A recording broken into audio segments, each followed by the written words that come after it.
Hello everyone. दोस्तों UPSC EPFO APFC and EO examination में effectively 90 days बचे हैं। और आप में से बहुत सारे बच्चों ने पहले से शायद इस एग्जाम की प्रिपरेशन स्टार्ट कर दी होगी और बहुत सारे बच्चे ऐसे होंगे जो अभी नोटिफिकेशन आने के बाद इस एग्जाम की प्रिपरेशन स्टार्ट कर रहे होंगे। लेकिन जो भी बच्चे हम इस एग्जाम की तैयारी कर रहे हैं उन सबके मन में बहुत सारे डाउट हैं प्रिपरेशन के रिगार्डिंग कि भाई हम आने वाले 90 डेज में अपनी प्रिपरेशन को किस तरीके से बेहतर बना सकते हैं ताकि इस एग्जाम में हमारी सिलेक्शन कंप्रोमाइज ना हो। और इन सब क्वेश्चनों के जवाब देने के लिए हमारे पास दो स्पेशल गेस्ट हैं। Diksha Amrita, rank 25 EO 2023 examination, and Yogesh Sagar ji, जिनका रैंक 2 था ईयू एग्जामिनेशन 2023 में।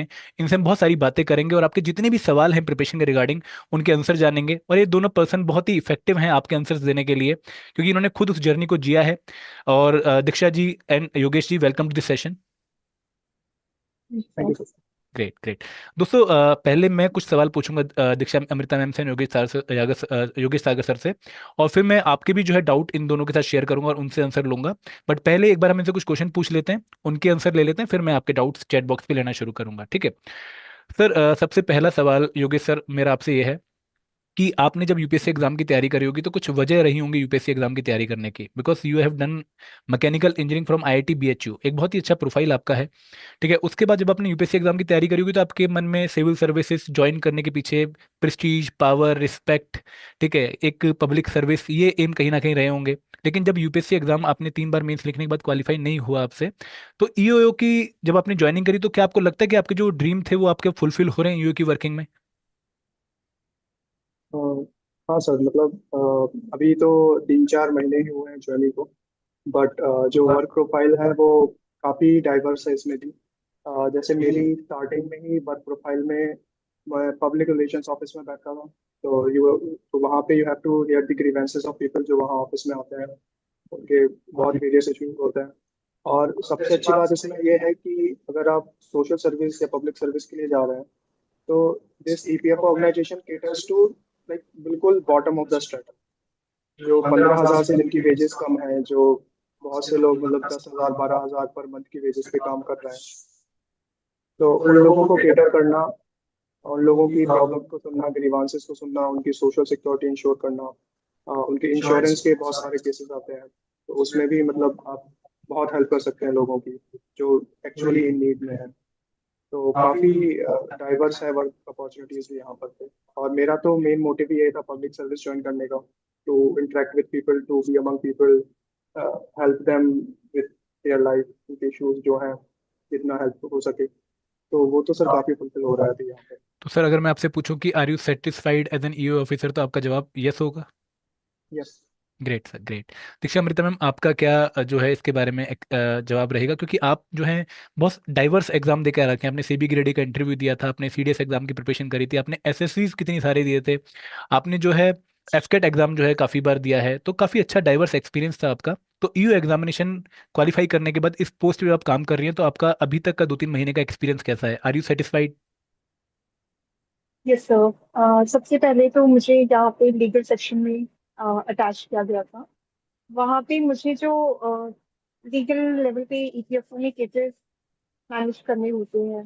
अब कैसे हम जो हमारे अंडर कवर मेंबर्स हैं उनकी बेनिफिट्स को इंश्योर करने के लिए कंपनीज के साथ एंगेज करते हैं, वो सब देखने को मिला था। उसके बाद मुझे अकाउंट सेक्शन मिला हुआ है फिलहाल। तो वहाँ पे मैं एक टीम ऑफ जो डीलिंग असिस्टेंट्स होते हैं, who are also called social security assistant, and उनके ऊपर होते हैं सेक्शन सुपरवाइजर। मैं एक टीम को मैनेज कर रही हूँ। अ, कैसे हम जो 7 डेज का हमारा सिटीजन चार्टर में दिया हुआ टाइम लाइन है कि इसके अंदर ही हम अपने क्लेम्स को सेटल करना है, उसको इंश्योर करती हूँ। तो यहाँ पे वो मैनेजमेंट वाला रोल जो करने को मिलना चाहिए वो भी मिल रहा है। तो I think it is a good profile great to ma'am, great work. Ma'am. Yogesh Sagar sir, आप जो है वो नॉन कॉमर्स यूपीएससी बैकग्राउंड से हैं और दीक्षा अमृता मैम जो हैं वो कॉमर्स नॉन यूपीएससी बैकग्राउंड से हैं। तो आप लोग डिफरेंट प्रोफाइल को जो है केटर करेंगे और हम उसी अकॉर्डिंग आप लोगों से क्वेश्चन पूछेंगे। ठीक है, दीक्षा अमृता मैम, आपने जो है बीकॉम कर रखी है फ्रॉम बनारस हिंदू यूनिवर्सिटी, आपने एमकॉम कर रखी है फ्रॉम यूनिवर्सिटी ऑफ लखनऊ। तो मैं ये जानना चाहूंगा कि जब कोई कॉमर्स वाला बच्चा एपीएफसी या फिर यू एग्जाम की प्रिपरेशन स्टार्ट करने के बारे में सोचता है तो उसको सबसे पहले डाउट ये आता है कि यार यहाँ पर मैं अपनी ग्रेजुएशन की कितनी प्रिपरेशन को यूटिलाइज कर सकता हूँ, क्या मुझे कुछ डिफरेंट प्रिपेयर करना है या फिर मेरी सेम प्रिपरेशन जो मैंने ग्रेजुएशन या फिर पोस्ट ग्रेजुएशन में कॉमर्स में करी है वो एज सच यहाँ पर काम आ जाएगी, मुझे कुछ और नहीं करना पड़ेगा। तो इसका आंसर आपका क्या रहेगा मैम? कॉमर्स के जो कई सब्जेक्ट्स हैं उनका वेटेज है एग्जाम में। सबसे पहले तो अकाउंटेंसी से 10 से 12 क्वेश्चंस आते हैं। उसमें से आप 7 to 8 क्वेश्चंस तो 11th और 12th की बुक से ही टैकल कर सकते हैं। कुछ क्वेश्चंस होते हैं regarding cost accounting and accounting standards. उसके लिए आपको थोड़ा ग्रेजुएशन लेवल पे जाने की ज़रूरत होती है। मेरे ख्याल से अगर आपके पास ग्रेजुएशन की बुक्स अवेलेबल हैं तो आप उसमें से कॉस्ट अकाउंटिंग के इन्वेंट्री मैनेजमेंट वाले चैप्टर्स कर सकते हैं। वो काफ़ी हेल्पफुल रहते हैं। एंड मैनेजमेंट अकाउंटिंग से ratio analysis and cash flow statement, उसके कुछ क्वेश्चंस हैं जो इम्पोर्टेंट है, तो वो आप कर लीजिए।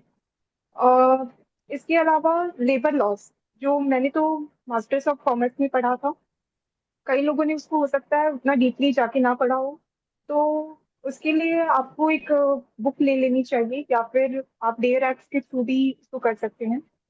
सो तो मैम इट इज़ आपको ऐसा पॉसिबल लगता है कि आपको। कुछ भी एक्स्ट्रा नहीं पढ़ना है, आपकी ग्रेजुएशन और पोस्ट ग्रेजुएशन और 10th 11th 12th की नॉलेज ही यहाँ पर काम आ जाएगी, राइट? यस। Great ma'am.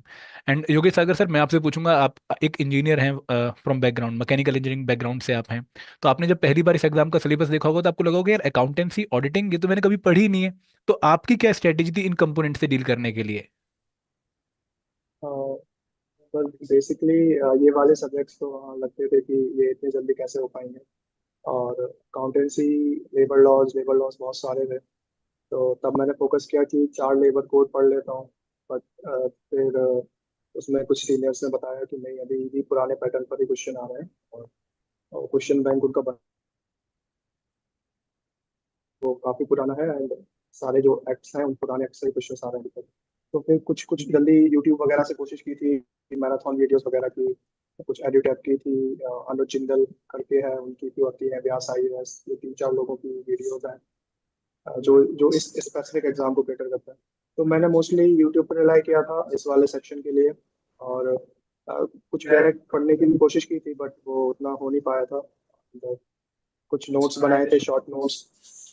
और बाकी अकाउंटेंसी में NCERT भी पढ़ने की कोशिश की थी, बट उसकी उतनी लैंग्वेज क्लैरिटी हुई नहीं थी। तो वो भी यूट्यूब से ही देखा था, ये वाला क्वेश्चन मैंने mostly। Right sir, right sir. Yogesh sir, एक यूपीएससी वाला बच्चा ना हमेशा डरता है इस एग्जाम की तरफ आने के लिए। उसको ऐसा लगता है कि यार मैं ना ऑलरेडी यूपीएससी की 3-4 साल से तैयारी कर रहा हूँ, ठीक है, मैं काफी क्लोज हूँ इस एग्जाम में निकालने के, भले ही वो बहुत दूर होता है क्योंकि हर बार वो जीरो से स्टार्ट करता है जब भी मेंस क्वालिफाई नहीं होता है, फिर इंटरव्यू क्वालिफाई नहीं होता है। तो जब ये एग्जाम 2023 में आया था उस टाइम आपने यूपीएससी एग्जाम का भी फॉर्म फिल किया होगा फरवरी में, और ईओ एग्जाम भी आ गया। तो झिझक क्यों होती है और वो झिझक क्यों नहीं होनी चाहिए इस एग्जाम के लिए? मतलब मैं आपसे दोनों ही चीजें जानना चाहूंगा कि पहले झिझक होती क्यों है, क्यों हमारे मन में डाउट आता है कि इस एग्जाम की तरफ जाए या ना जाए, और वो बाद में जब हम एग्जाम क्वालिफाई करें तो हमें लगता है कि यार इतना हमने उस टाइम क्यों नेगेटिव सोचा, ये एग्जाम तो बहुत अच्छा था। तो आप दोनों क्वेश्चंस का मेरे आंसर एक बार मैं आपसे चाहूंगा। हाँ सर, एक तो ये होता है कि संकन कॉस्ट पहले से होती है कि वो जहाज लूटा जा रहा है। आपने उतना इन्वेस्टमेंट कर रखा है उसमें कि आपको लगता है थोड़ा और करेंगे तो हो जाएगा, थोड़ा और करेंगे तो हो जाएगा। कोई डिस्ट्रैक्शन नहीं चाहिए मुझे, कोई ये डिस्ट्रैक्ट कर देगा, ये एग्जाम या वो डिस्ट्रैक्ट कर देगा। तो फिर बट वो आप बहुत ज्यादा बट डूबते ही जाते हैं, वो एक साइकिल बहुत विशियस हो जाती है कुछ टाइम बाद। तो उससे निकलने के लिए बहुत जरूरी है कि आप बाकी के जो एग्जाम्स हैं, वो अच्छे रेप्यूटेड एग्जाम्स हैं, उनको देते रहें। तो मेरा भी यही फोकस था कि एक टाइम बाद की वो एकदम साइकिल बन चुकी थी पूरी, जिसमें प्रीलिम्स, फिर मेंस, फिर इंटरव्यू की कॉल के लिए वेट, वो कॉल नहीं आ रही है तो फिर प्रीलिम्स का टाइम आ गया है ऑलरेडी। तो इसमें ही आप फंस जाते हैं। तो इस वजह से लोग काफ़ी हेजिटेट करते हैं एग्ज़ाम देने के लिए कि मुझे थोड़ी ही पुश चाहिए तो वो वाला एग्ज़ाम निकल जाएगा, बाकी एग्ज़ाम देने की ज़रूरत नहीं पड़ेगी। बट वही है कि एक बैकअप ऑप्शन हमेशा होना चाहिए आपके पास। और अब UPSC में भी बहुत डाइसी हो गया है, CSE में भी, गेम प्रीलिम्स में ही इतना डाइसी हो गया है। क्योंकि आंसर कीज तो पूरे प्रोसेस के बाद आती हैं, और उसमें भी 3-4 क्वेश्चंस तो हर बार ड्रॉप ही हो जा रहे हैं, बाकी 8-10 क्वेश्चंस डिस्प्यूटेड रहते हैं। तो बहुत ही मार्जिन चिन्ह है वहाँ पे। तो एक बार तो देना ही चाहिए आपको, जितने भी UPSC एक्ट्रेस एग्जाम्स करा रहा है वो तो सारे देने ही चाहिए आपको। तो मैंने यही सोच के लिया था कि UPSC एग्जाम करा रहा है और एग्जाम का लेवल भी ठीक है। और कुछ सिलेबस मुझे देखा हुआ लग रहा था कि मैथ्स, रीजनिंग, इंग्लिश, और जो GS का है, पॉलिटी, हिस्ट्री, करंट अफेयर्स।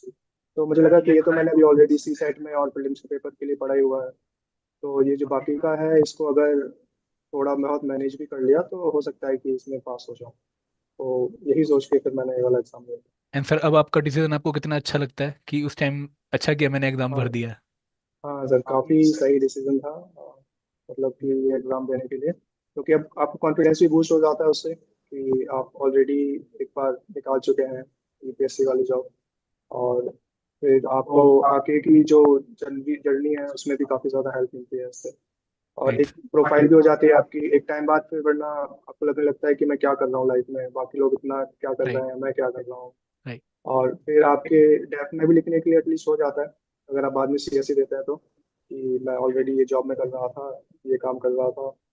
तो फिर आपका जो इंटरव्यू है वो भी बहुत डायरेक्शनल हो जाता है आपकी प्रीवियस जॉब पे, ज़्यादा दिन अगर आप सीधे 5 साल बाद जाएंगे इंटरव्यू देने के लिए यूपीएससी सीएससी में, तो फिर वो आपका इंटरव्यू भी बहुत यहाँ वहाँ होता है, क्योंकि आपने पिछले 5 साल में कुछ किया ही नहीं है।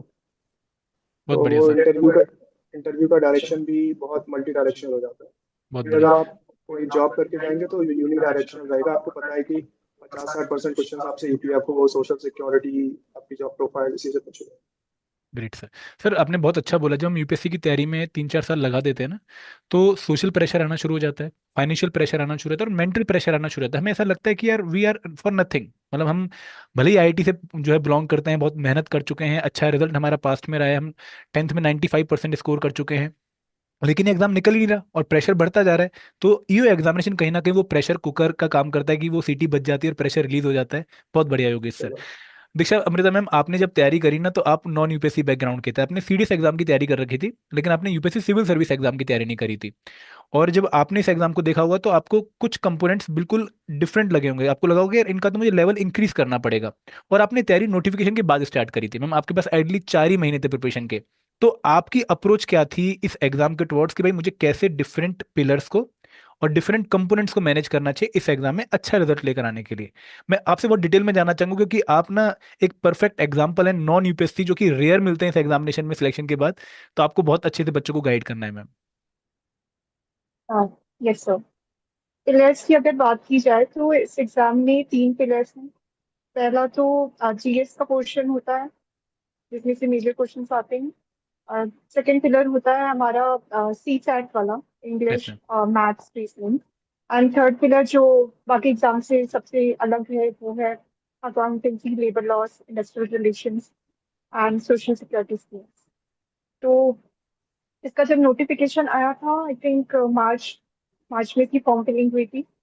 एंड अप्रैल से लेकर के अप्रैल, मई, जून, 3 महीने अप्रॉक्स मेरे पास थी। तो अप्रैल में ही सीडीएस का भी एग्जाम होता है, उसके लिए मैं जीएस पढ़ रही थी। जीएस के लिए मैं अगर बात करूँ, इस एग्जाम में ज्योग्राफी नहीं आ रहा था, तो आप ज्योग्राफी को स्किप कर सकते हैं, जो बहुत बड़ा पोर्शन रहता है। उसके अलावा पॉलिटी के लिए मैं लक्ष्मीकांत पे रिलाई कर रही थी।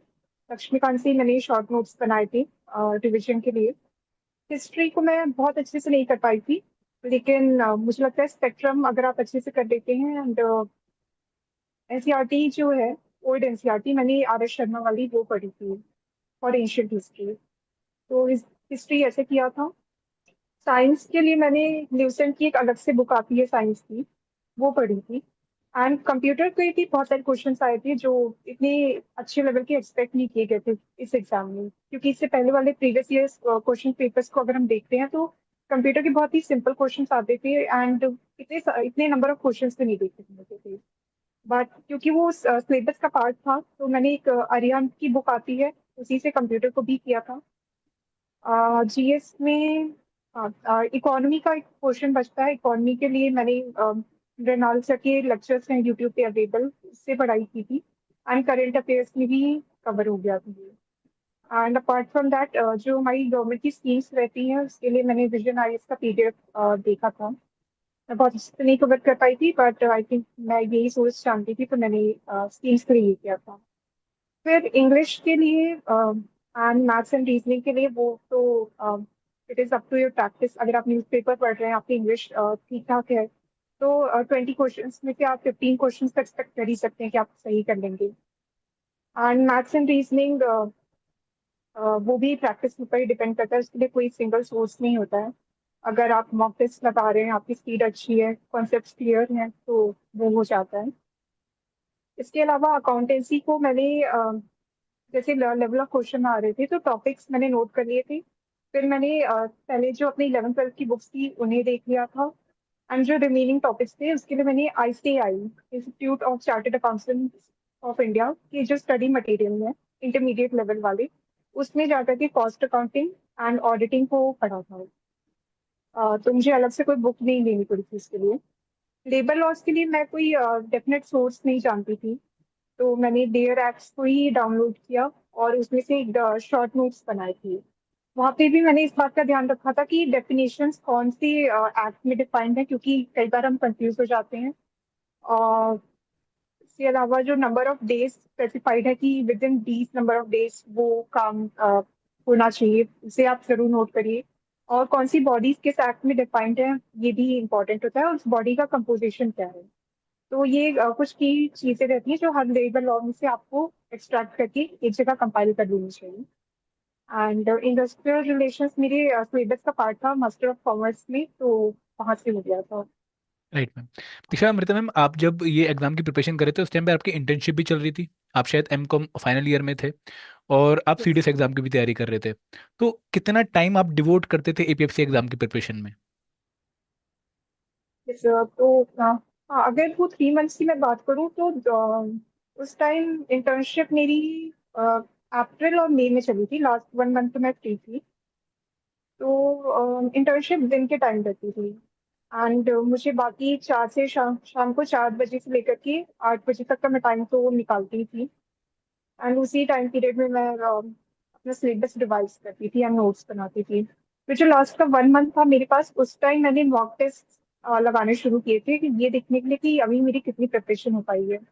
Because I was very focused. मुझे लग रहा था कि rather than preparing for SSC CGL और UPSC CSC, ये वन स्टेप रिटन एग्जाम है, तो इसको क्वालिफाई करना काफी अगर मैं एकदम फोकस्ड होकर करती हूँ तो पॉसिबल है। तो मॉक टेस्ट मैंने ज्यादा से ज्यादा लगाए थे, अलग अलग सोर्सेज से। टेक्स्ट बुक के मॉक टेस्ट मुझे लगे थे कि काफी हेल्पफुल है, तो मैंने उन्हें भी किया था। और उससे मुझे अपने जो कमियां थी लेबर लॉस वगैरह में, वो सब जानने को मिली थी। बहुत बढ़िया मैम। तो इसके मैम, बाद मैं आपसे एक चीज़ और जानना चाहूंगा कि कई बार ना बच्चों को डाउट होता है कि 3 महीने का टाइम बचा है, सिर्फ 90 दिन का टाइम बचा है। तो क्या इस टाइम पर हमें कोर्स चूज करना चाहिए या फिर हमें कोई सेल्फ स्टडी वाली ही बुक्स फॉलो करनी चाहिए? क्योंकि डिसीजन ना इंपॉर्टेंट है, नो डाउट। बच्चे को कोर्स लेके भी मेहनत खुद ही करनी पड़ती है, लेकिन उसको ऐसा लगता है यार कोई वन स्टॉप सॉल्यूशन मिल जाए, यहाँ पे सारा मटेरियल मिल जाए। तो आपके केस में आपने बुक्स को चुना, तो आपका रीजन क्या था बुक्स को चुनने का? कि भाई आप उन पर ट्रस्ट कर रही थी या फिर आपको लगता था कि मैं फिल्टरिंग कर लूंगी? और वो फिल्टरिंग का फिर मेथड क्या आपने चूज किया मैम? सर, हाँ, ये चीज इम्पोर्टेंट है। उस टाइम क्योंकि मैं फ्री थी, मेरे पास और कोई जॉब नहीं थी, तो मुझे पता था कि सिर्फ पढ़ाई ही करनी है इस एग्जाम के लिए। एंड क्योंकि मेरा बैकग्राउंड भी वो सब्जेक्ट रहा है, तो मुझे चीज़ों को समझने में उतना टाइम नहीं लगता है। इसलिए मुझे लगता है कि मैं बुक्स के थ्रू भी जाकर के उन चीज़ों को कर पाई थी। मैं कॉलेज में भी लेबर लॉस पढ़ रही थी, तो चीज़ें ज़्यादा जल्दी समझ आती हैं। राइट। मतलब पर बेसिकली आपने अगर अपना बात पुराना एक्सपीरियंस सारा यूटिलाइज किया इस एग्जाम की प्रिपरेशन को कंसोलिडेट करने में, राइट? और एक मृणाल सर का ही PDF मुझे मिल गया था, जिसमें PYQs बहुत अच्छे से उन्होंने एनालाइज करके विद आंसर की प्रोवाइड किया था। एडुटैप के भी कुछ PDFs मिले थे मुझे, जिसमें सॉल्व PYQs थे। तो उन सब PYQs को ही मैंने बेस बना करके ये डिसाइड किया था कि किस टॉपिक को कितनी इंपॉर्टेंस देनी है, किस डेप्थ में जाके पढ़ना है। बहुत बढ़िया मैम। बट आई थिंक जो लोग जॉब प्रोफेशनल्स हैं, या फिर जिन्हें लगता है कि उनका ये बैकग्राउंड नहीं है, they can opt for a course right ma'am, right that ma'am. Will be helpful. Great ma'am, great. आपने बहुत अच्छे से बच्चों को बताया कि देखो किस तरीके से आपको अप्रोच करना चाहिए। योगेश, मैं आपसे भी जानना चाहूंगा कि जब आप इस एग्जाम की प्रिपरेशन कर रहे थे, आप UPSC एग्जाम को साथ में प्रिपेयर कर रहे थे, तो आपकी इनिशियल अप्रोच क्या थी कि मैं मुझे कैसे इस एग्जाम की प्रिपरेशन का प्लान बनाना है? क्योंकि प्लानिंग इज वेरी इंपॉर्टेंट, क्योंकि जब आप प्लान अच्छा बनाते हैं तभी आप उसको अच्छा एग्जीक्यूट भी करते हैं। तो आपकी प्लानिंग क्या थी प्रिपरेशन की, जो आपने लिमिटेड टाइम में इसको जो है फॉलो करने की कोशिश करी? हाँ सर, तो लगभग फर्स्ट वीक तो मैंने पूरा सिर्फ प्लान बनाने के लिए दिया था। एक वीक तो मेरा उसी में चला गया था कि सब इसमें आता क्या क्या है और कितने लेवल तक का आता है। और मुझे CSE वाली, क्योंकि बहुत बार ऐसा होता है कि GS का सिलेबस तो सेम ही रहता है बट लेवल डिफरेंट हो जाते हैं अलग अलग एग्जाम्स की। इवन इन UPSC CAPF में लेवल थोड़ा अलग रहता है, CDS में अलग रहता है, CSE में अलग रहता है। तो एक हफ्ता तो इसी में लग गया था कि इसका लेवल क्या है एक्चुअली। और तो मुझे रिसोर्सेज वगैरह कौन से कंसोलिडेट करने हैं। जैसे अगर आर्ट एंड कल्चर का अलग से पढ़ना पड़ेगा या नहीं पढ़ना पड़ेगा। सीएससी के एग्जाम में पढ़ना पड़ता है आर्ट एंड कल्चर का अलग से, बट इसमें मुझे रियलाइज हुआ कि उसमें अलग से पढ़ने की जरूरत नहीं आर्ट एंड कल्चर में। अगर एंशियंट मेडिवल भी थोड़ी थोड़ी टच कर लिया तो उतने में हो जाएगा। तो ये सब देखा मैंने। फिर पॉलिटी में कितनी डेप्थ में चाह रहा है, कितना क्या पूछ रहा है। और फिर सेम था इकोनॉमी के साथ। इकोनॉमी के उतने ज़्यादा क्वेश्चंस नहीं आते हैं डीप में। सीएससी में तो कभी कभी काफ़ी डीप में चला जाता है। और यहाँ पे जो सोशल सिक्योरिटी वाला एक पोर्शन है वो भी मोस्टली हम लोग सीएससी में पढ़ ही लेते हैं इकोनॉमी में।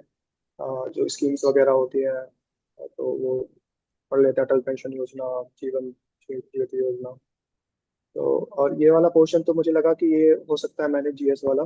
मुझे बस थोड़ा सा कंटेंट कंसोलिडेट करना है। बाकी मेरा इंजीनियरिंग बैकग्राउंड था और सी सेट में भी अच्छे मार्क्स आते हैं हमेशा। तो मैथ्स रीजनिंग लगता था कि हो जाएगी। फिर मुझे यही वाला पोर्शन का दिक्कत आ रही थी, labour laws, accountancy, industrial relations, auditing. तो इसके लिए फिर मैंने यूट्यूब पे सर्च करना चालू किया कि कोई कुछ कोर्स है, कुछ क्या है। तो ऑलरेडी काफ़ी सारे कोर्सेज थे, बट वो ऑलरेडी मतलब थे प्रोसेस में। और उस टाइम मेरे लगभग उस टाइम बचा होगा 20-25 दिन बचे होंगे। तो ऐसा तो कोई नया कोर्स था नहीं उस टाइम पे लोगों के, मतलब 2 महीने के कोर्स तो चला ही रहे थे लोग। तो फिर मैंने वही मैराथन वीडियोस वगैरह देखना चालू किया, कुछ कुछ इंडस्ट्रियल रिलेशन वगैरह की, लेबर लॉस वगैरह की। कुछ मुझे लगा कि लेबर लॉ ये वाला थोड़ा इंपॉर्टेंट लग रहा है, पेमेंट ऑफ वेजेस एक्ट वगैरह, मिनिमम वेजेस एक्ट। तो उसका मैंने बेयरएक्ट डाउनलोड कर लिया, उसको पढ़ने की कोशिश की जितना हो पाए। और बाकी ये अकाउंटेंसी तो सर अभी भी नहीं आती है मुझे उतना ज़्यादा, वो मुझे समझ में भी नहीं आई अभी तक। और तो मैंने ऐसा सोचा था कि अगर मैं अपने दो पोर्शन मजबूत करते जाता हूँ, एक मैथ्स रीजनिंग इंग्लिश वाला ब्लॉक और एक ये जीएस वाला ब्लॉक, और अगर मैं इस तीसरे वाले में एवरेज भी परफॉर्म कर देता हूँ तो ठीक है, इंटरव्यू कॉल तो आ ही जाएगी। तो ऐसा सोच के फिर मैंने ये देखा कि जीएस वाला कमजोर ना पड़े किसी भी कीमत पे, क्योंकि फिर मैं वहाँ अफोर्ड नहीं कर सकता था कि अगर मेरा ये वाला इतना मजबूत नहीं है तो फिर वो वाला मजबूत होना ही चाहिए।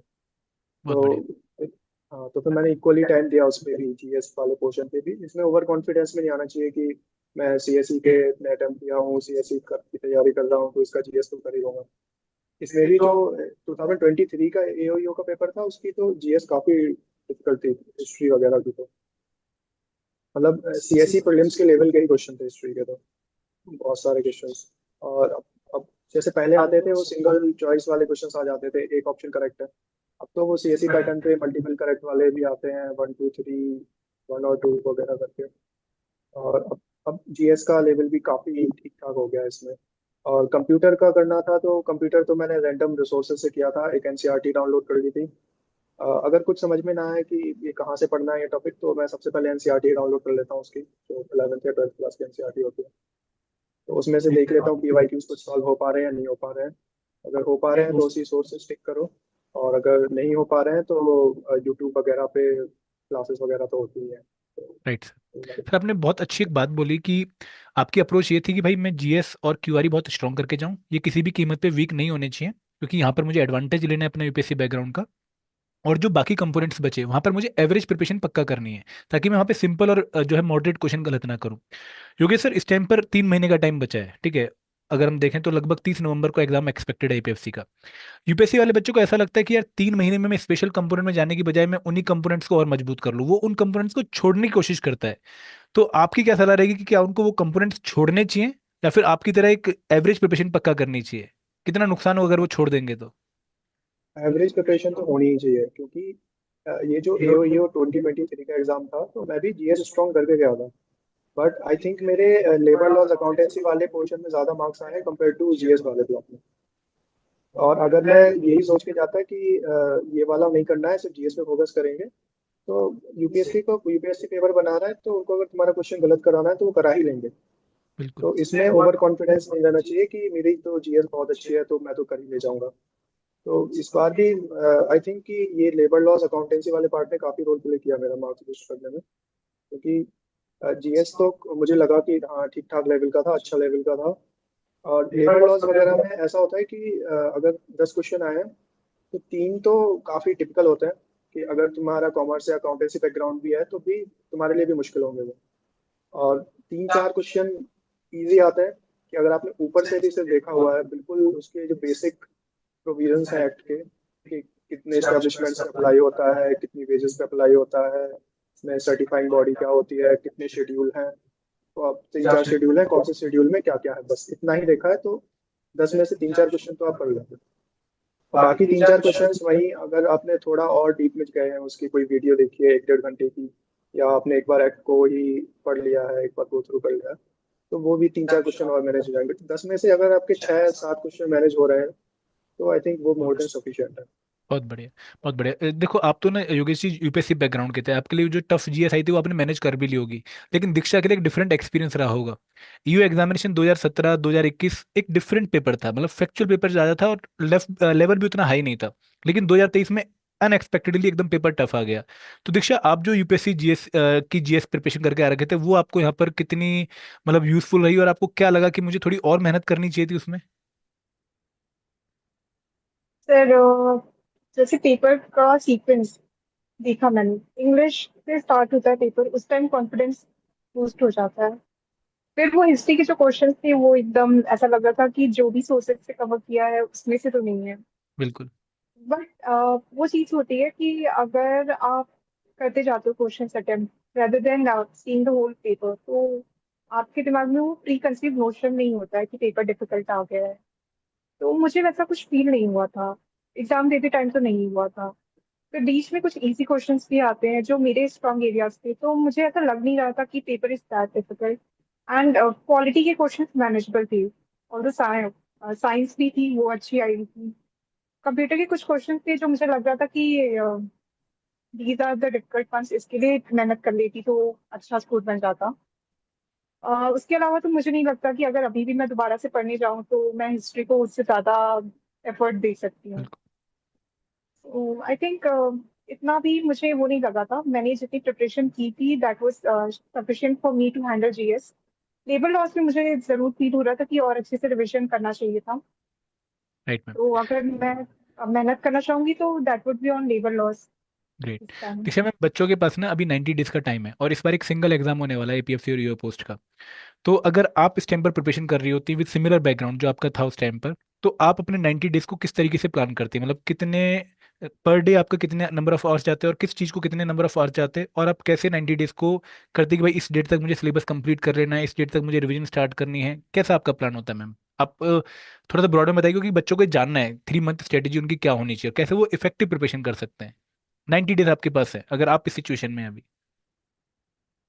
मेरा हमेशा से किसी भी एग्जाम के लिए जो अप्रोच रहा है वो रहा है इजी टू डिफिकल्ट। जो चीज़ मेरे लिए इजी है उसको मैं पहले ही खत्म करती हूँ, सो दैट आई फील कि मैंने एक सिग्निफिकेंट पोर्शन जो है वो कंप्लीट कर लिया है। तो in this situation if I start today, तो मैं accountancy, labour laws and computer, इन 3 चीज़ों को उठाऊंगी और ट्राई करूंगी कि इस मंथ में इसे कंप्लीट कर लूँ।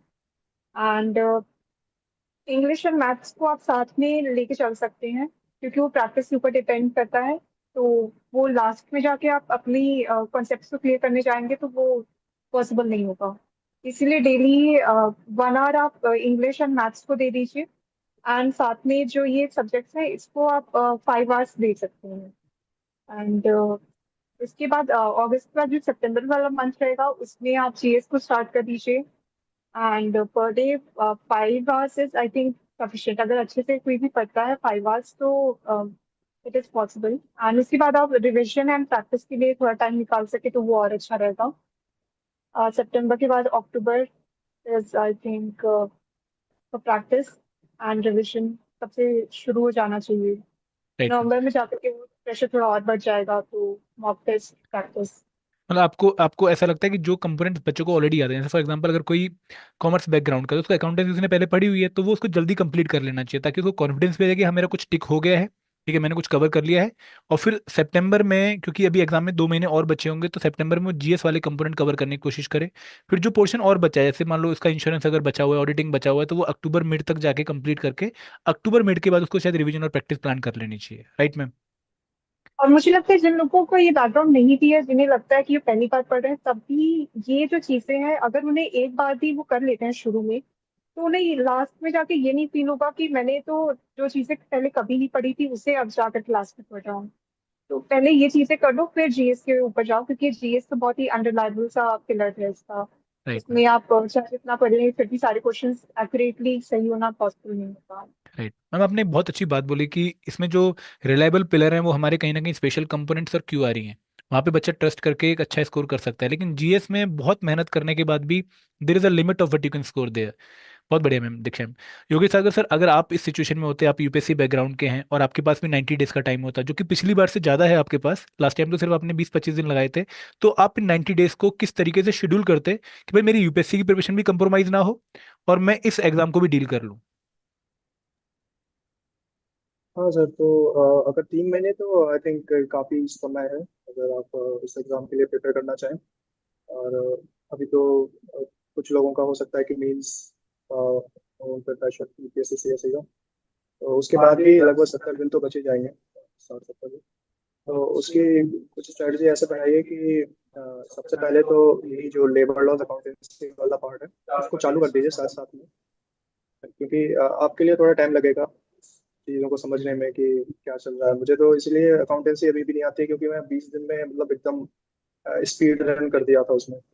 तो वो बहुत ही ज़्यादा हौच पौच हो गया था और चीज़ें क्लटर्ड हो जाती है। इनमें थोड़ा सा टाइम चाहिए, कॉन्सेप्चुअल है। आप थोड़ा आराम से ध्यान से पढ़ेंगे चीज़ों को तो कुछ चीज़ें रटने के लिए हैं, और रट लेंगे तो अकाउंटेंसी मैनेज हो जाएगी आपसे। और लेबर लॉज का ऐसा है कि या तो कोई अगर आपने कोर्स लिया है तो उस कोर्स से कीजिए, अगर आपने कोर्स नहीं लिया है तो वेयर एक्ट वगैरह पढ़ रहे हैं या कोई बुक से पढ़ रहा है तो एक लेबर लॉ के लिए आराम से 2-3 दिन में एक लेबर लॉ पढ़िए, अंडरलाइन कीजिए उसमें जो इम्पोर्टेंट आपको लग रहा है। वो भी पीवाईक्यू बेस्ड ही अंडरलाइन कीजिए, हर चीज़ पढ़ने की जरूरत नहीं है। बहुत ही फैक्चुअल से क्वेश्चंस आते हैं लेबर लॉज वगैरह के कि कितने मेंबर्स होने चाहिए तभी एप्लीकेबल होगा, ये वाली अगर कोई चीज़ है तो ये कितने दिन बाद एप्लीकेबल होगी, कोई ऑर्डर है तो इन सब चीज़ों पे ध्यान दीजिए। डेज हुए, डेफिनेशंस हुई, और उनमें शेड्यूल्स हुए, तो इन चीज़ों को अंडरलाइन कर लीजिए और लेबर लॉज में और अकाउंटेंसी साथ में करते चलिए। तो इनमें लगभग आप आराम से दे सकते हैं कि ये आप मिड सितंबर तक या 20 सितंबर तक। और इसके साथ आप अपना एक जो जीएस का स्ट्रॉन्ग सब्जेक्ट हो, आप अगर यूपीएससी की प्रिपरेशन कर रहे हैं तो सबका कोई फेवरेट सब्जेक्ट होता ही है। आधे लोगों का तो पॉलिटी ही होता है क्योंकि वही एक किताब है लक्ष्मीकांत, उससे बहुत सारा कवर हो जाता है क्वेश्चन। तो अगर आपका पॉलिटी है तो साथ में पॉलिटी का रिवाइजन करते चलिए, अ, जो भी आपने पढ़ा हुआ है कि इसमें कौन कौन सी चीज़ें हैं जिस पे ज़्यादा फोकस करता है, जैसे डीपीएसपी हुए, सोशल सिक्योरिटी से रिलेटेड, या फिर जो राइट्स हुई जो लेबर से रिलेटेड है, या जो राइट्स अगेंस्ट एक्सप्लॉयटेशन है आर्टिकल 23-24, इन चीज़ों पे ज़्यादा फोकस करता है। डीपीएसपी पे ज़्यादा फोकस करता है, जो सोशल सिक्योरिटी से रिलेटेड है, इंडस्ट्रियल वर्कर्स से रिलेटेड है, participation of workers in management of industries, ये सब चीज़ों पे ज़्यादा है। और जो कमिटीज ठीक ठाक अमाउंट्स में आती हैं, इसमें पंचायती राज की कमेटी हुई या कोई और कमिटीज हुई पॉलिटी की, तो इन सब चीज़ों पे फोकस कीजिए। साथ में एक अकाउंटेंसी और लेबर लॉस लेके चलिए। तो अकाउंटेंसी लेबर लॉस की एक आपकी रीडिंग हो जानी चाहिए 20 सितंबर तक, एक बार अकाउंटेंसी और एक बार लेबर लॉस, साथ में अपने फेवरेट जीएस के 2 सब्जेक्ट लेके चले। और फिर आप 20 सितंबर के बाद आप स्विच कर सकते हैं बाकी जो आपका जीएस है as well as maths reasoning की प्रैक्टिस। और ये आप करिए 1 महीने तक। फिर 20 अक्टूबर से बिल्कुल मॉक्स में एकदम बोर्ड में आ जाइए, टेस्ट टेस्ट उसका एनालिसिस, और जो आपका चैप्टर छूट गया है या जो आपको लग रहा है कि ये मेरा पोर्शन कमजोर है, इसके क्वेश्चन गलत हो रहे हैं, उसको जाके फिर से रिवाइज कीजिए। और 2 दिन बाद या अगले ही दिन फिर से मॉक लीजिए, फिर से वो पोर्शंस नोट डाउन कीजिए जो आपके कमजोर रह गए हैं, जो टेस्ट में सॉल्व नहीं हो पाए, उसको जाके फिर से रिवाइज कीजिए, और बस यही साइकिल करते रहिए। बहुत बढ़िया सर। क्योंकि सर एक एक और बच्चों को डाउट ये आता है कि मैं करंट अफेयर यूपीएससी वाले ही प्रिपेयर करूँ या फिर मुझे कुछ डिफरेंट अप्रोच फॉलो करनी चाहिए करंट अफेयर के लिए? हाँ, इसमें ऐसा है कि करंट अफेयर्स भी थोड़े स्कीम रिलेटेड जो होता है उन पे ज़्यादा फोकस कीजिए। अगर कोई स्कीम्स आई हैं, स्पेशली अगर कुछ लेवल सेक्शन वाली स्कीम है, वर्कर्स की स्कीम है या कोई वुमेन की स्कीम है, चिल्ड्रन की स्कीम है, ओल्ड पीपल की, तो इन पे थोड़ा फोकस कीजिए। और बाकी का जो करंट अफेयर है वो इसमें उतना वैसा नहीं पूछते हैं जैसे सीएससी में आता है। और इसमें थोड़ा सा आपको बैंकिंग के जो पेपर के करंट आता है, थोड़ा जैसे आरबीआई टाइप का पेपर का करंट आता है, आप सीएपीएफ का करंट आता है, उस टाइप के करंट की थोड़ी ज़रूरत रहती है। अगर आप जैसे विजन आईएएस वगैरह कर रहे हैं या ये सब कर रहे हैं तो अगर आपने पहले ऑलरेडी कर चुके हैं तो उसको रिवाइज कीजिए, साथ में कोई एक वीडियो देख लीजिए, या तो पीआईबी की जो पिछले मंथ की वीडियो देख लीजिए, या फिर जो एक नॉर्मल बैंकिंग वाले करंट अफेयर्स की बहुत सारी वीडियोस, बहुत सारे चैनल्स बनाते हैं, तो उस वीडियो से ही कवर करने की कोशिश कर लीजिए, कुछ मंथ्स का, एटलीस्ट पिछले 6 मंथ्स का तो करने की कवर कोशिश कीजिए, बैंकिंग वाला करंट। राइट राइट, बहुत बढ़िया सर। दीक्षा मैम, मैं आपसे एक और चीज़ पूछना चाहूँगा कि जो ये एग्ज़ाम है, इस एग्ज़ाम में हमें फुल लेंथ मॉक्स कब से स्टार्ट कर देनी चाहिए देने? इट डिपेंड्स कि आपकी कितनी प्रिपरेशन हो पाई है। बट मेरा मानना ये है कि जब आपको लगे 70% प्रिपरेशन इज डन, तो आपको शुरू कर देना चाहिए। लास्ट के 25 डेज तो आपको रखने ही चाहिए एज अ मार्जिन की अब इसमें सब प्रैक्टिस करनी है। राइट। बीच में आप जब टॉपिक्स कवर कर रहे हैं तब आप सेक्शनल मॉक्स या टॉपिक वाइज क्विज कर सकते हैं। एंड लास्ट में 20 to 25 डेज जब रिमेनिंग है तो आप फुल लेंथ मॉक पे स्विच कर लीजिए, उसी के थ्रू अपना रिविजन भी करिए, एनालिसिस भी करिए एंड प्रैक्टिस करिए। Right ma'am. मैम, आपने जो फुल लेंथ मॉक आपने दिए होंगे, तो कई बच्चे सवाल पूछते हैं कि हमें कितने नंबर ऑफ मॉक्स देने चाहिए, उनको हम बेस्ट यूटिलाइज कैसे कर सकते हैं मॉक्स को, तो आपके अकॉर्डिंग कितने आइडियल नंबर ऑफ मॉक्स होने चाहिए, और क्या वो नंबर सच में मैटर करता है, उसकी एनालिसिस या फिर उसको कैसे आप यूटिलाइज करते हैं वो मैटर करता है? I think sir 10 mocks are more than enough to analyze and do better your preparation, क्योंकि कुछ ऐसे क्वेश्चंस होते हैं एंड टॉपिक्स होते हैं जो हमसे नेग्लेक्ट हो जाते हैं, बट उन मॉक्स से ही वो चीज़ समझ आ जाती है। अगर आप बहुत परफेक्शन के लिए उसके पीछे जाएंगे और सोचेंगे कि और मॉक्स करने से मेरा कॉन्फिडेंस बूस्ट होगा, तो वो एक ग्राफ की तरह है। शुरू में तो आपका कॉन्फिडेंस बूस्ट होगा लेकिन वो डिक्लाइन भी होने लग जाता है अगर राइट। आप बहुत अच्छा परफॉर्म कर पा रहे हैं। तो आई थिंक डेली देने की जरूरत नहीं है, आप एक दिन दीजिए मॉक, बीच में एक दिन का गैप लीजिए, रिविजन करिए, एनालिसिस करिए। तो 10 मॉक्स अगर आप लगा लेते हैं तो that is more than enough. Great ma'am. Yogesh sir, एक काफ़ी सवाल बच्चे यूपीएससी वाले पूछते हैं कि क्या हमें इस एग्जाम की प्रिपरेशन में डिफरेंट सोर्स फॉलो करना चाहिए जीएस के लिए, फिर जो सोर्स हम फॉलो करते रहे हैं उसी पे ट्रस्ट कर सकते हैं हम? हाँ हाँ सर, ये उसी पर आप ट्रस्ट कर सकते हैं। पॉलिटी के लिए लक्ष्मीकांत, मॉडर्न हिस्ट्री स्पेक्ट्रम, अगर एंशियंट मेडिवल भी पढ़ना है, टाइम है अभी तो है, तो आप थीम्स इन इंडिया की नई न्यू एनसीईआरटी से कर लीजिए। और इकोनॉमी का जो भी आपका बुक फॉलो करते हो, बहुत से लोग यूपीएससी वाले मृणाल पटेल सर का करते हैं, तो उससे कर लीजिए, बट उतने उनके मोटे नोट्स करने की जरूरत नहीं है इस एग्जाम में। कुछ जो सिलेक्टिव सेक्शंस हैं देख लीजिए, पीवाईक्यू से एनालिसिस करके कि किससे ज़्यादा क्वेश्चन आ रहे हैं, तो वो वाले फिलर कर लीजिए। इसमें ये सफिशियंट है, मोर देन सफिशियंट है। इन केस आपको इसमें भी आपको रैशनलाइज करना पड़ेगा कि कितनी पोर्शन ही कवर करना है, बिल्कुल एंड टू एंड नहीं पढ़नी है चीज़ें। आप अपने पीवाईक्यू एनालिसिस कीजिए, आपको जो समझ में आ रहा है कि ये वाले टॉपिक से ज़्यादा क्वेश्चन आ रहे हैं, तो उतना ही कोशिश कीजिए कि वही चैप्टर्स बार बार रिवाइज करें। फिर मैं आपसे ना दोनों से एक क्वेश्चन और पूछना चाहूंगा, जो ना काफ़ी बच्चों का डाउट होता है, उनको पता होता है इसका आंसर क्या है, लेकिन फिर भी वो पूछते हैं कि सर हम यूपीएससी बैकग्राउंड वाले हैं। योगेश सर, पहले मैं आपसे पूछ रहा हूँ कि हम यूपीएससी बैकग्राउंड वाले हैं, हमने जीएस इंक्वायरी पढ़ रखी है, तो सर 3 महीने में हो जाएगा? तो आपका जवाब क्या रहेगा अगर आपसे कोई बच्चा एक सवाल पूछे कि 3 महीने में हो जाएगा ईओ? हाँ सर, 25 दिन में हो गया ना, 3 में तो हो ही जाना चाहिए। सर आप तो रैंक 2 लेकर आए हो सर, आप तो टॉपर हो इस एग्जाम के। मतलब बहुत बहुत मतलब बड़ी उपलब्धि है आपकी कि आपने सिर्फ 20 दिन की प्रिपरेशन करके आपने रैंक 2 हासिल किया इस एग्जाम में। सर आपको कभी लगता था कि मैं रैंक 2 ले आऊंगा, मतलब एग्जाम से पहले? नहीं, मैं तो स्क्रॉल कर रहा था कि मैं तो सोच के गया था कि पिछली बार एग्जाम में 6-7 वेटिंग लिस्ट आई थी, तो मैं सोच के गया था कि किसी ना किसी वेटिंग लिस्ट में तो आ ही जाएगा। तो फिर रिजल्ट आया तो मैं तो एकदम स्क्रॉल कर रहा था, तो देखा कि शायद मेरा नाम निकल गया ऊपर ही। तो फिर मैंने दोबारा देखा तो चेक किया कि अरे ये तो पहले ही पेज पे नाम आ गया। तो मैंने तो बिल्कुल भी नहीं सोचा था, और मुझे तो लग रहा था कि ठीक ही एग्जाम गया है, और पता नहीं, हो सकता है बॉर्डर पे ही पास हुआ हूँ रिटर्न में। उस साल मुझे लगा सबका ही टफ पेपर आया था, मुझे लग रहा था कि मुझे ही सिर्फ ज्यादा टफ लग रहा है। Right sir. सर मैं ये भी पूछूंगा कि क्या रिएक्शन था उस टाइम पे जब आपने रिजल्ट देखा और रैंक 2 पता लगा आपको? हाँ तो एक तो रिलीफ था सर, काफी काफी टाइम हो गया था एग्जाम साइकिल्स में। तो एक तो काफी रिलीफ की फीलिंग थी, हैप्पीनेस भी थी, हफ्ते भी थी, मुझे भी थी, दोस्तों को बताया, घर पे बताया, सब लोग खुश थे। एंड सर वो जो यूपीएससी वाला ड्रीम है वो भी चालू है या फिर उसको भी होल्ड पे रख दिया कुछ दिनों के लिए? नहीं, अभी चालू है। 2025 का अटेम्प्ट ड्रॉप कर दिया था मैंने, बिकॉज अभी मेरा इसी साल ज्वाइनिंग थी, काफ़ी सारी फॉर्मेलिटीज थी, अभी अभी यहाँ ट्रैवल करना था। तो 2025 का अटेम्प्ट नहीं दिया था, 2026 का अटेम्प्ट दूंगा, और अभी इसकी प्रिपरेशन चालू हुई है। Right sir, right. Diksha ma'am, आपसे पूछूंगा कि सर मैम मैं नॉन यूपीएससी बैकग्राउंड को, मैंने कभी यूपीएससी एग्जाम की अच्छी प्रिपरेशन नहीं करी है, लेकिन मैं कॉमर्स बैकग्राउंड का हूँ, तो क्या ये एग्जाम में 3 महीने में कवर कर सकता हूँ, प्रिपेयर कर सकता हूँ इस एग्जाम के लिए अच्छे से? आपका जवाब क्या होगा ma'am? Yes, it is very much possible. अभी काफ़ी सफिशिएंट टाइम बचा हुआ है। एंड जीएस ऐसी भी चीज़ नहीं है, अगर आपने पहले ना भी पढ़ी हो तो भी वो 2 महीने में कुछ जो क्रूशियल सब्जेक्ट्स हैं, जियोग्राफी को तो हटा ही दीजिए आप, तो it is possible. Right ma'am. Yogesh ji, आपका क्या व्यू है कि इस बार क्योंकि सिंगल एग्जाम होने वाला है पीएफसी और ईओ का, और लगभग 700 बच्चों को इंटरव्यू की कॉल आएगी मेरे हिसाब से, और फिर इंटरव्यू के बाद प्रेफरेंस के बेसिस पे आप लोगों को पोस्ट एलोकेट होंगी, तो क्या ये एग्जाम टफ हो जाएगा या फिर इजी रहेगा बच्चों के लिए? मतलब आपका ओपिनियन क्या है इसमें? इसमें तो सर देखना पड़ेगा, बट आई थिंक कि सिंगल एग्जाम करा रहे हैं। मैं तो पहली बार ऐसा देख रहा हूँ कि ऐसा सिंगल एग्जाम हो रहा है।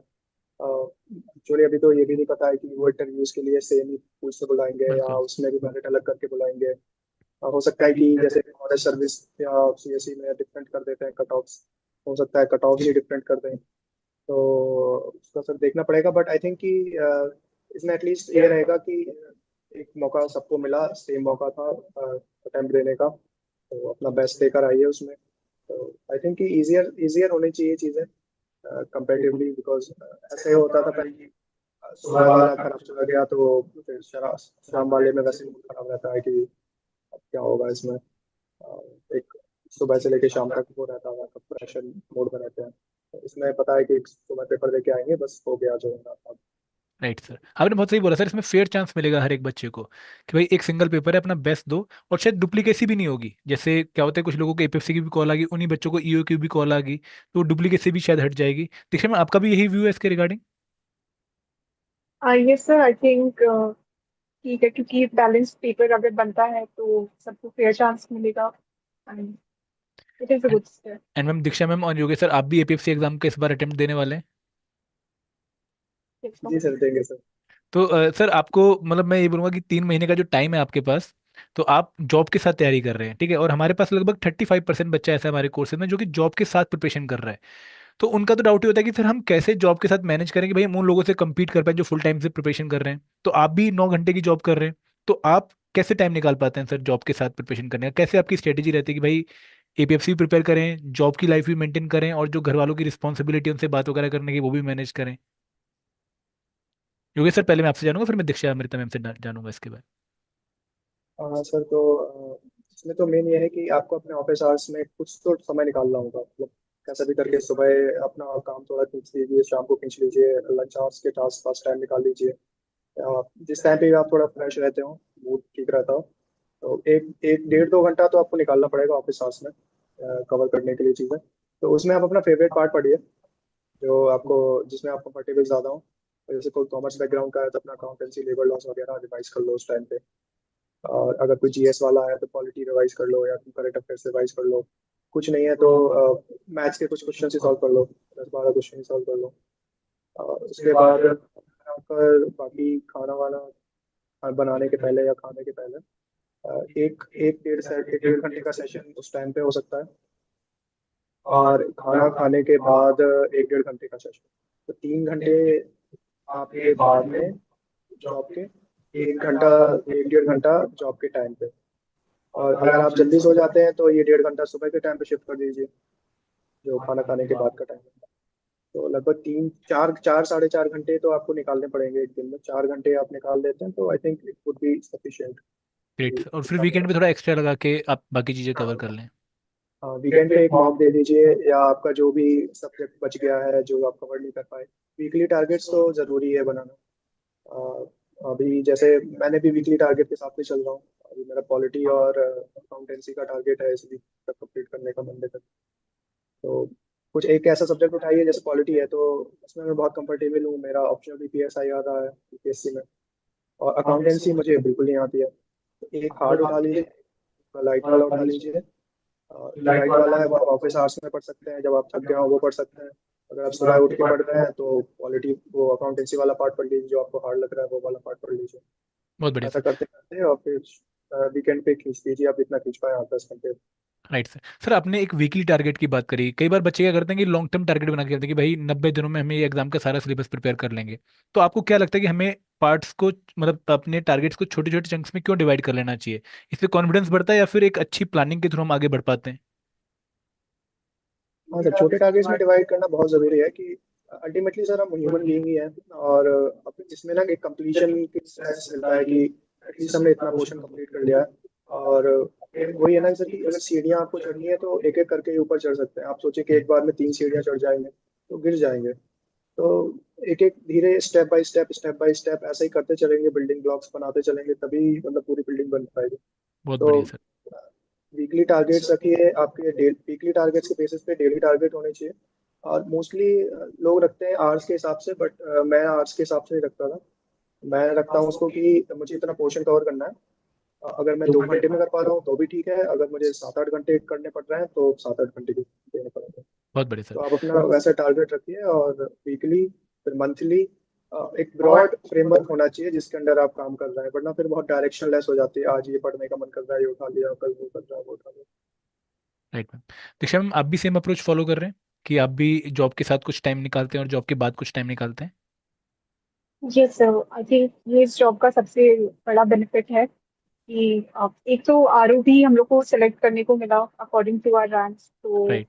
आरओ ऐसा ही सिलेक्ट किया जहाँ पे थोड़ा टाइम मिल पाए पढ़ाई का। एंड इस जॉब का वर्क प्रोफाइल भी ऐसा है कि most of the claims that have to be settled, उसका एक डिफाइंड लिमिट है, तो हमारे तक उतना वर्क आता नहीं है। Some of the work goes up to the section supervisor level, and कुछ हमें मैनेज करना होता है एंड कुछ जाता है एपीएफसी लेवल तक भी। तो टाइम मिल जाता है इस जॉब में to prepare for other exams. And yes, जैसा योगेश जी ने कहा कि जो आपका स्टडी आवर्स है, आप अपनी जो पोर्शन को कवर करना चाहते हैं उसे टारगेट बनाइए, rather देन टारगेटिंग कि आपको इतने आवर्स करना है। Right ma'am. And Diksha and Yogesh sir, मैं आप दोनों से जानना चाहूंगा कि क्या बच्चों को थोड़े एफर्ट बढ़ाने चाहिए, क्योंकि एपीएफसी एक बहुत अच्छी पोस्ट है, उसके लिए उनको टारगेट करना चाहिए। और ईओ मिल जाए तो चलो अच्छी बात है, लेकिन APFC should be their first target.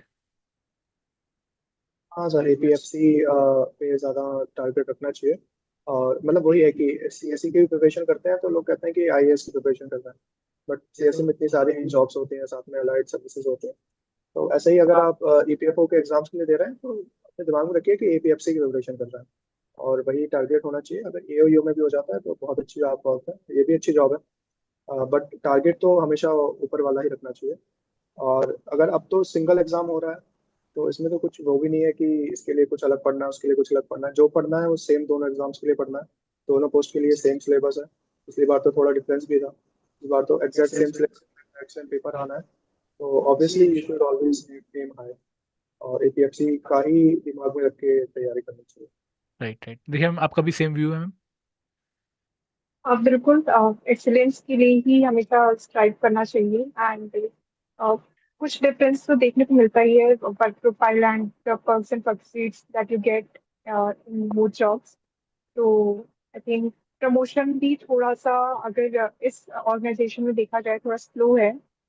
You do get पे लेवल तो बढ़ता है, लेकिन जो वर्क प्रोफाइल है उसमें ज़्यादा चेंज नहीं आ पाता है। तो राइट। अगर देखा जाए तो ये हो सकता है एपीएफसी की लास्ट वैकेंसी हो to be filled through one step examination. एक बहुत अच्छा चांस है and people should strive to give their right. Best. And Diksha ma'am, जितना मैं आपको जानता हूँ, जब आप एडुटेक पे हमसे मिलने भी आए थे, तो आप एक ऐसी लड़की हैं जो कभी रुकने नहीं वाली, मतलब बहुत मेहनती हैं, मतलब आपने हमेशा एक्सीलेंस की तरफ ही आपकी जो है एक उड़ान रही है। तो दीक्षा मैम अभी भी मतलब उतनी ही मेहनत कर रही हैं जितनी पहले कर रही थी, और अभी भी वो एनजीओ से आप जुड़ी हुई है, रॉबिनहुड आर्मी से? थोड़ा नई चीजें सीखने को मिली, तो अभी आगरा में तो नहीं देख पाई हूँ, लेकिन हाँ, मेहनत कर रही हूँ बेटर अपॉर्चुनिटीज के लिए। मैम आप रोल मॉडल हो बहुत सारी लड़कियों के लिए जो कि डिफरेंट एक्सक्यूज बना के प्रिपरेशन से हट जाती हैं, उनके लिए आप रोल मॉडल हो कि भाई देखो कैसे आपको मेहनत के साथ साथ डिफरेंट चीज़ें मैनेज करनी होती हैं और आप हर बार एक लेवल हाई जा रही हैं। बहुत बढ़िया मैम। मैम हम कुछ क्वेश्चंस ले लेते हैं है ना यूट्यूब के, फिर हम आगे इस सेशन को एंड करते हैं। एक डाउट है सर, एक बच्चे का दोनों ही आप यूपी से बिलोंग करते हैं तो आप शायद इसका आंसर कर पाएं कि यूपी पीसीएस एग्जाम है ना, प्रीलिम्स एग्जाम शायद नेक्स्ट मंथ। तो क्या एक बच्चा यूपी पीसीएस के साथ इस एग्जाम को मैनेज कर सकता है? योगेश सर आप बताएंगे, और कैसे कर सकता है, मतलब आपका क्या स्ट्रेटेजी रहेगा यूपी पीसीएस वाले बच्चों के लिए? हाँ, मैं भी यूपीपीसीएस का एग्जाम दे रहा हूँ, ये 12 अक्टूबर का एग्जाम है। और अभी मैंने जो पिछला वाला मेंस था वो भी दिया था, जून में था। तो इसका यही है कि आप जीएस का पोर्शन जो है उसी के हिसाब से ऐसी स्ट्रेटजी बनाइए कि जो कौन सा सब्जेक्ट्स है वो 12 अक्टूबर तक कवर हो जाए। जैसे जीएस का पोर्शन हुआ वो कवर हो जाएगा, और मैथ्स मैथ्स रीजनिंग इंग्लिश ये वाला पोर्शन भी साथ में कर लीजिए, थोड़ा बहुत प्रैक्टिस। जीएस पूरा अच्छे से कर लीजिए, और उसके साथ एक कोई इनमें से कर लीजिए जो आपका सोशल सिक्योरिटी वाला पार्ट है, labour laws, accountancy, industrial relations. Accountancy कर लीजिए, ठीक है। एक एक सब्जेक्ट इस वाला पोर्शन से स्पेशल कर लीजिए, और बाकी जो आपका जीएस प्लस क्यों सीसैट आ रही वाला है? पोर्शन है, हाँ की बारी, तो वो अच्छे से कर लीजिए। बहुत बढ़िया तो सर। फिर उसके बाद आपको उतना ज़्यादा लोड नहीं पड़ेगा एकदम से। राइट और ये हर्ष आई एक बहुत थिंक। अच्छी प्रैक्टिस है आई थिंक जीएस के लिए, कि अगर आप एक यूपीपीसीएस का भी अच्छे लेवल का एग्जाम आता है अब तो पिछले 2-3 साल से, तो उसका भी अगर प्रीलिम्स दे के आ रहे हैं तो जीएस का आपका अच्छा लेवल हो चुका है ऑलरेडी, अगर आपने उसको अच्छा परफॉर्म किया है बहुत तो बढ़िया उसके सर। बाद फिर आपको बस एक दो बार रिवाइज करने की जरूरत है, और बाकी फिर एकदम लेबर लॉज वगैरह पे जो चाहिए उस वाले क्वेश्चन राइट पे। हर्ष आई थिंक आपको आपका आंसर मिल गया होगा। मैम एक क्वेश्चन है एक बच्चे का, पीयूष सोनी का, कि क्या हिंदी मीडियम वाले इस एग्जाम को क्रैक कर सकते हैं? क्योंकि काफी बच्चे हिंदी मीडियम के और खासकर यूपी बिहार राजस्थान मध्य प्रदेश इन एरियाज के, तो आपका क्या एक्सपीरियंस है कि इक्वल चांसेस हैं सिलेक्शन के? सर देखा जाए तो चांसेस तो सबको बराबर मिलते हैं, पर मेहनत हो सकता है थोड़ी ज्यादा करनी पड़ी, क्योंकि इंग्लिश के 20 क्वेश्चंस तो फिक्स है कि आने ही है। तो उसमें तो आपको एक्स्ट्रा एफर्ट डालना पड़ेगा अगर आपने पहले से नहीं किया है। बट अगर आप मेहनत करेंगे तो टाइम सफिशिएंट है, पॉसिबल है। क्योंकि दूसरे भी एग्जाम्स को हम देखते हैं, मेरे कई फ्रेंड्स हैं जो हिंदी मीडियम से थे फिर भी उनका इसमें सिलेक्शन हुआ है, तो ये पॉसिबल है। Great ma'am. मैम हम अब सेशन के एंड में आ चुके हैं और मैं आपसे जानना चाहूंगा कि आप क्या एक एडवाइस देना चाहेंगे उन सभी एस्पिरेंट को जो कि नॉन यूपीएससी और कॉमर्स बैकग्राउंड से बिलोंग करते हैं, उनको किस तरीके से एग्जाम को जो है अच्छे से प्रिपेयर करना चाहिए? आपकी क्या एडवाइस रहेगी उनके लिए, क्या गोल्डन वर्ड्स रहेंगे आपके मैम? अ, मेरे विचार से सबसे ज्यादा जरूरी किसी भी टारगेट को सेट करने से पहले ये जानना होता है कि ये कितना इम्पोर्टेंट है हमारे लिए। अगर हम किसी चीज को उतनी इम्पोर्टेंस नहीं देते हैं तो वो एफर्ट में कन्वर्ट भी नहीं हो पाता है। तो पहले तो आपको ये बात समझने की जरूरत है कि ईपीएफओ का जो एग्जाम पैटर्न है वो one of the most easiest pattern कह सकते हैं, क्योंकि वन ऑब्जेक्टिव रिटन एग्जाम होता है, एक इंटरव्यू होता है, एंड यू गेट सिलेक्टेड अगर आपने अच्छे से मेहनत कर ली। तो यहाँ पे अगर दूसरे एग्जाम से कंपेयर किया जाए, अगर एसएससी सीजीएल से भी हम कंपेयर करें, तो उतनी ट्रांसपेरेंसी अब वहां भी नहीं रह गई है। एंड यहाँ पे आप डायरेक्टली लेवल 8 और लेवल 10 पे सेलेक्ट होते हैं, जो दूसरे एग्जाम्स में नहीं हो रहा है। तो पहले तो आप इसकी इम्पोर्टेंस को समझिए, तभी शायद आप उस एफर्ट में अपनी अ, उसको कन्वर्शन देख पाएंगे। एंड टाइम सफिशिएंट है, एक स्ट्रैटेजी टाइमलाइन के साथ कौन से सब्जेक्ट्स को कितना टाइम देना है वो अभी से प्लान करिए, एंड मेहनत में एग्जीक्यूट लग करिए। जाइए। बहुत बढ़िया मैम, बहुत बढ़िया। योगेश सर आपकी क्या एडवाइस रहेगी सभी एस्पिरेंट्स के लिए? सर मेरी तो सबसे पहले ये एडवाइस रहेगी कि एटलीस्ट अगर आप अभी सीरियसली सोच लिया है कि यही एग्जाम देना है आपको, ये अटेम्प्ट करना है, तो वही है कि पहले पानी में आने से पहले उसकी गहराई नाप लेनी चाहिए कि कितना क्या है इसमें। तो उसमें टाइम दीजिए। जब मेरे पास 1 महीना भी था तब भी मैंने 7-8 दिन दिए थे उसके लिए, तो अभी तो आपके पास 3 महीना है। तो अगर आपको 10-15 दिन भी लग रहा है सिर्फ पीवाईक्यूज देखने के लिए, 2015 के बाद से जितने भी पेपर हुए ईपीएफओ के सबके पीवाईक्यूज देखे, उसको सिलेबस से मैपिंग कीजिए कौन से टॉपिक से कौन सा आया है। अगर ये आपको रेडीमेड मिल रहा है तभी एक बार खुद से देखिए पेपर्स, क्योंकि जो आप खुद से पेपर्स देखते हैं, स्क्रॉल करते हैं चीज़ों को, तो ऑप्शंस देखते हैं, तो वो अलग ही आपको एनालिसिस का होता है और अंडरस्टैंडिंग बहुत ही ज़्यादा बेटर होती है। तो उसको कीजिए 10-15 मिनट, तो 10-15 दिन तो उसमें ही दीजिए, कोई अभी इतना ज़्यादा जल्दी करने की जरूरत नहीं है। 10-15 दिन अगर लग रहे हैं तो उससे आपके ना बहुत बेटर अंडरस्टैंडिंग होगी। आप ऐसी चीजें नहीं पढ़ेंगे जिनका बहुत ही कम रेट ऑन मतलब रिटर्न ऑन इन्वेस्टमेंट है। तो वो वहाँ पे आपका टाइम आप बचा के या कंपनसेट कर लेंगे। तो आपको अगर लग रहा है कि शुरुआत में स्ट्रेटजी बनाने में और एनालिसिस करने में पीवाईक्यू का टाइम जा रहा है, तो उसमें इन्वेस्टमेंट कीजिए। इसका सबसे ज्यादा रिटर्न ऑन इन्वेस्टमेंट इसी का है, पीवाईक्यू एनालिसिस का। तो इस पे ज्यादा फोकस कीजिए और इस पे ध्यान दीजिए कि ये आप कंपल्सरली करें।